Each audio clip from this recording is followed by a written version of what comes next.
ব্যক্তি পক্ষ থেকে কুরবানি করার কোনো সহিহ দলিল নাই।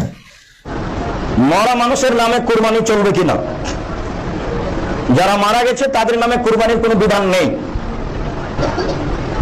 মরা মানুষের নামে কুরবানি নেই। আপনি জানতে চেয়েছেন মৃত ব্যক্তির নামে কোরবানি দেওয়া যাবে কিনা। মৃত ব্যক্তির নামে কোরবানি দেওয়া যাবে। রাসূল করিম সাল্লাল্লাহু আলাইহি সাল্লামের নামে আলী রাদিয়াল্লাহু তাআলা আনহু কোরবানি দিয়েছেন। বাইহাকি, মুসনাদে আহমদ সহ বিভিন্ন হাদিসের কিতাবে হাদিস এটি বর্ণিত হয়েছে এবং পৃথক কোরবানি তিনি দিয়েছেন রাসূল আকরাম সাল্লাল্লাহু আলাইহি ওয়াসাল্লামের তরফ থেকে, এবং তিনি বলেছেন যে নবী সাল্লাল্লাহু আলাইহি ওয়াসাল্লাম তাকে এই মর্মে বলে গেছেন জীবদ্দশায়। তো এই হাদিসের আলোকে বোঝা যায় যে মৃত ব্যক্তির তরফ থেকে কোরবানি দেওয়া যায়। আলহামদুলিল্লাহি ওয়া কাফা ওয়া সালামুন আলা ইবাদিহিল্লাযীনা ইসতাফা, আম্মা বাদ। মৃত ব্যক্তির পক্ষ থেকে কোরবানি এ বিষয়ে কিছু অস্পষ্টতা অনেক ভাইয়ের মধ্যেই পাওয়া যায়।